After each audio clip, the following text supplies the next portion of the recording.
nakita tong dropshipping the time that I prayed kasi parang nade-depress ako because whenever I see them, yung situation nila ngayon. And sabi ko, as panganay, I want na meron akong maibibigay sa kanila.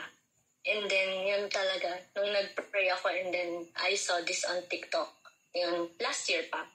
So, nito naman po, nung before ako mag-message kay Miss Emily, I think that Friday po, kumbaga na-push lang ako ng friend ko since last year until that last Friday.